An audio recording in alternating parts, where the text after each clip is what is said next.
एक दिन शियाओ हुओ बाहर टहलने निकला। तभी उसने झील में एक बेहद खूंखार मछली को छिपा हुआ देखा। उस मछली के शानदार युद्ध कारनामे पास खड़े पत्थर के शिलालेख पर साफ साफ दर्ज थे। कहा जाता था कि पहले लोगों ने उसे पकड़ने के लिए 1 लाख बार कोशिश की, लेकिन कोई सफल नहीं हुआ। यह सुनकर शियाओ हुओ को यकीन नहीं हुआ कि कोई मछली इतनी मुश्किल हो सकती है। उसने तुरंत अपना सामान नीचे रखा और खुद आजमाने का फैसला किया। उसने हाथ से बनी एक मोटी रस्सी ली, उसे बांस की कील से बांधा और अपनी धूल जमी बांस की छड़ी इस्तेमाल करने से पहले एक जोरदार ऊर्जा तरंग से उस सुनहरी मछली को 3 सेकंड के लिए बेहोश कर दिया। फिर फुर्ती से कांटा डाला और आसानी से उसे बाहर खींच लिया। वह हंसते हुए बोला, सोचा था यह सुनहरी मछली मुझे थोड़ा रोमांच देगी, लेकिन निकली तो बस इतनी ही।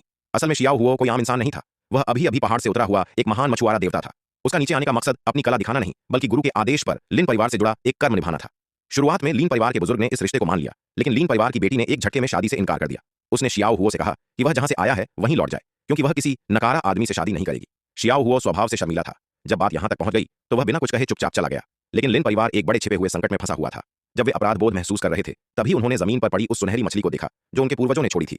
पहले उन्हें लगा कि किसी ने हिम्मत करके उसे जबरदस्ती पकड़ा है, लेकिन लिन बुजुर्ग ने देखा कि वह मछली कांटे से पकड़ी गई थी और पत्थर का शिलालेख इसका सबसे बड़ा सबूत था।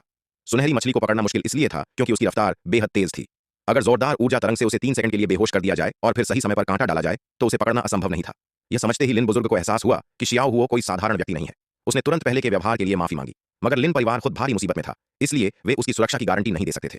लिन परिवार की बेटी घबराकर शियाओ हुओ से कहती है कि वह जल्दी से यहां से चला जाए, वरना बहुत देर हो जाएगी। लेकिन तभी कुख्यात चेन परिवार का बदनाम बदमाश दरवाजे पर आ धमकता है। उनका परिवार इस इलाके में काले सफेद दोनों धंधों पर राज करता था। जिसे भी वे दिख जाते सबको सिर झुकाना पड़ता। लिन की बेटी शियाओ हुओ को बचाने के लिए उसे पीछे छिपने और मौका मिलते ही भाग जाने को कहती है, क्योंकि चेन परिवार का निशाना असल में वही थी।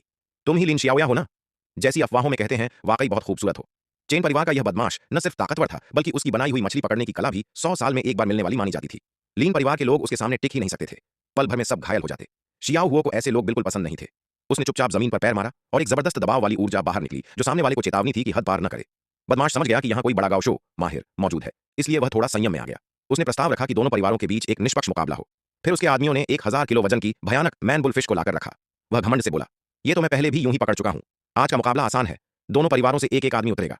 जो इस मछली को पानी से बाहर खींच ले वही जीतेगा। लीन परिवार का दूसरा मुखिया आगे बढ़ा। उसने ताकत के दम पर जीतने की कोशिश की। सबको लगा अब सफलता मिल जाएगी, लेकिन सिर्फ शियाओ हुओ जानता था कि सिर्फ जोर लगाने से यह मछली नहीं पकड़ी जा सकती। पहले मछली को थकाना होता है, फिर छड़ी को बाईं ओर 3 इंच मोड़ना पड़ता है। मगर किसी ने उसकी बात नहीं सुनी। कुछ ही देर में दूसरे मुखिया की सारी ताकत खत्म हो गई और मछली पकड़ने की छड़ी 2 टुकड़ों में टूट गई। इसके उलट चेन परिवार का बदमाश बिना जरा सी मेहनत के उस मैन बुलफिश को पकड़ लेता है, और तरीका बिल्कुल वही होता है जो शियाओ हुओ ने बताया था। अब लिन परिवार की हार तय थी। सबकी आंखों के सामने लिन परिवार की बेटी को जबरदस्ती ले जाने की तैयारी हो रही थी और उन्हें रोकने की किसी में ताकत नहीं थी। तभी शियाओ हुओ और सहन नहीं कर पाया। वह आगे बढ़कर बोला, अगर तुम इसे पकड़ सकते हो तो मैं इसे और भी आसानी से कर सकता हूं।